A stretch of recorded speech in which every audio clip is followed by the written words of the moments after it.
actualmente en un país donde hace más de un año se habla de Asamblea Constituyente, de reformar la Constitución, donde permanentemente estamos hablando de sacar al presidente, de adelantar las elecciones, donde el Congreso de la República tiene menos de 20% de aceptación de la ciudadanía, donde la discusión es absolutamente destructiva, es absolutamente necesario que nos involucremos, que participemos, que discutamos, que nos tomemos un café y que hablemos un poco.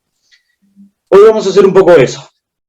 Hoy vamos a hacer un poco de eso a través de este espacio. Esto es Politiqueros. Mi nombre es Hernán Díaz. Iniciamos un ciclo de conversaciones, de debate, de discusión, que es un poco de lo que yo quiero traer a la mesa.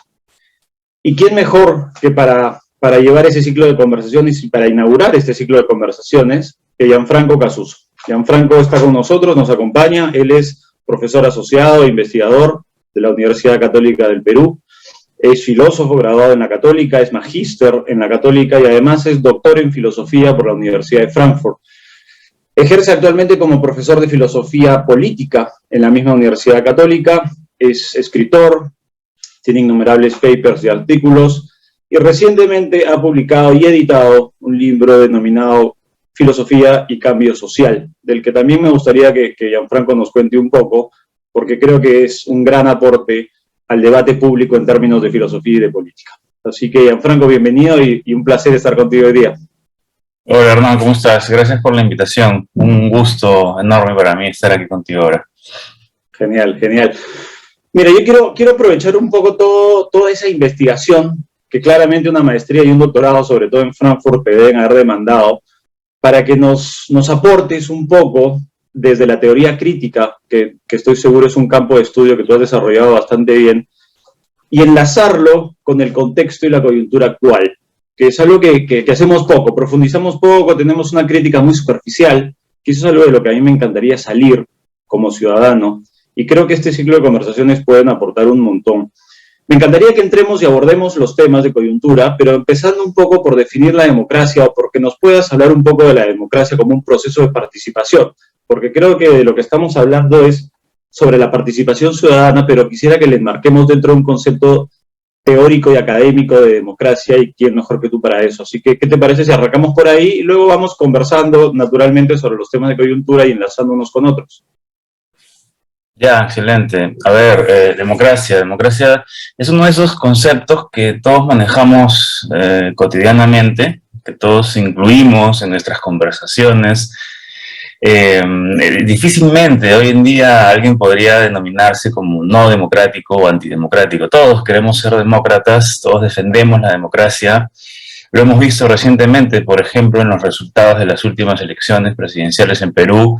La bandera de defensa de la propia opinión siempre fue la democracia. Uno se siente más demócrata que los demás y en ese sentido cree que es mejor que los demás porque defiende a capa y espada las ideas, los ideales, los principios democráticos. Pero a pesar de que nominalmente todos compartimos las creencias democráticas, quizás conozcamos muy poco acerca de qué significa realmente ser demócrata o qué significa realmente la democracia, ¿no?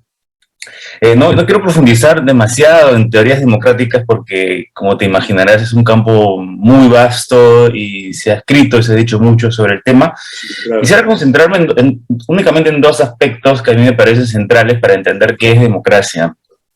Y me quiero concentrar en el valor que tiene la democracia para una sociedad. ¿Por qué defendemos la democracia? Yo creo que principalmente la defendemos por dos razones. La primera razón es lo que se conoce como el valor intrínseco de la democracia. Es decir, la democracia es algo bueno per se. Y estoy hablando aquí de la democracia en su forma deliberativa. Es decir, una sociedad democrática es aquella donde los ciudadanos pueden participar en la creación de las normas y las instituciones que luego van a guiar su comportamiento, ¿no? Eso es lo que se conoce como autolegislación. Una sociedad es libre, democrática, autónoma, cuando puede autolegislarse, crear sus propias normas. Entonces, el valor intrínseco de la democracia pasa porque las personas puedan ser escuchadas cuando tienen algo que decir acerca de cómo debe ser configurada la sociedad, ¿no? Por ejemplo, van a poner una una autopista cerca de mi casa, ¿no? Lo correcto en una sociedad democrática es que a mí, que voy a verme afectado, que mi propiedad seguramente va a aumentar o disminuir de valor, se me consulte acerca de qué es lo que yo opino acerca de la construcción de una carretera. O sea, que las grandes decisiones que tengan que ver con políticas públicas, con temas de interés público, sean consultadas y, a los ciudadanos a los cuales estas políticas van a afectar. Que sus voces ahí te hago una pregunta, una pregunta cortita. Si estamos hablando de la intervención de la ciudadanía, de los vecinos, hablamos dentro de un gobierno local, que es, por ejemplo, un año en el que estamos ahora, elecciones municipales y regionales, ¿qué tendríamos que hacer entonces? ¿Plebiscitos, referéndums, consultas populares permanentemente para plantear grandes obras de infraestructura, para plantear cualquier idea que impacte en la vida y en la calidad de vida de la ciudadanía? Y te pongo un ejemplo concreto, algo que en un distrito está pasando ahorita, que creo que es, valga la redundancia, ejemplifica muy bien lo que tú dices, es el Parque Bicentenario de Miraflores, ¿no? Ha sido una obra muy grande, muy costosa y que ha sido paralizada a través de una acción constitucional, una acción de amparo, y que evidentemente lo que ha terminado haciendo es que se genera un debate en ese distrito entre los vecinos que están en contra y los que están a favor, pero los que están en contra básicamente reclaman eso, que nadie les preguntó si es que eso les parecía o no una buena idea. ¿Debió entonces ese alcalde hacer una consulta popular previa al desarrollo del plan de instalación o de implementación de este parque?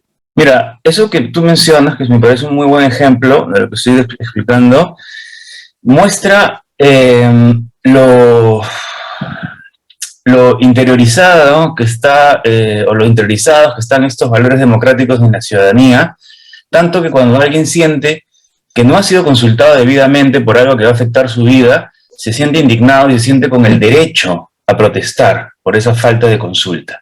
Bien, se siente con derecho a reclamar y a criticar una decisión en la cual él no ha tomado parte o ella no ha tomado parte. ¿Okay? Eso lo que muestra es que efectivamente los valores democráticos están presentes en nuestra vida cotidiana y que cuando no se cumplen o cuando ocurren ciertas decisiones importantes a espaldas de nosotros nos sentimos facultados naturalmente para reclamar que se nos consulte o que se nos tome en cuenta o participar en esas decisiones. ¿Bien?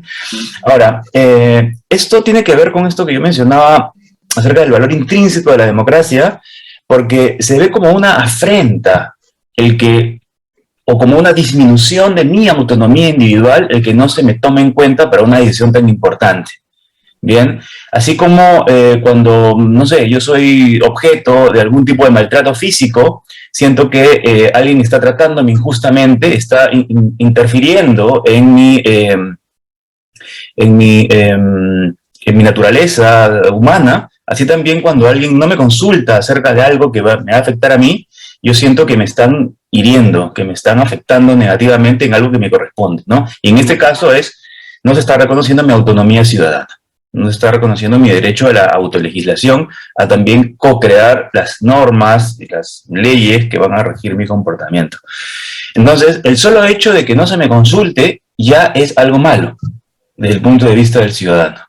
Y eso implica que hay ahí un valor de la democracia, según el cual la democracia es valiosa por sí mismo. Participar en la vida ciudadana es algo valioso en sí mismo, y eso es independientemente del resultado que se obtenga. Y menciono el resultado. Sí. Exacto. ¿Es la democracia instrumental o es procedimental? Es las dos cosas, ¿no? Hasta ahorita hemos estado hablando del valor inherente, intrínseco a la democracia. Bien, la autonomía es algo que debe respetarse per se, independientemente del resultado que se obtenga con la deliberación. Lo importante es participar en procesos deliberativos. Pero además, la democracia debe servir para algo más. Es decir, la democracia no solamente es valiosa en sí misma, porque permite una mayor autonomía, sino además la democracia es valiosa porque permite obtener mejores soluciones a problemas sociales. Y esto tiene que ver ya no con el valor intrínseco de la democracia, sino con su valor instrumental. Instrumental significa aquí simplemente que es un medio o un instrumento para obtener algún fin distinto de la propia deliberación. Y eso es clarísimo si consideramos que toda discusión, toda deliberación tiene que tener un fin, y el fin tiene que ser una respuesta a un problema sobre el cual se está discutiendo. ¿Ok?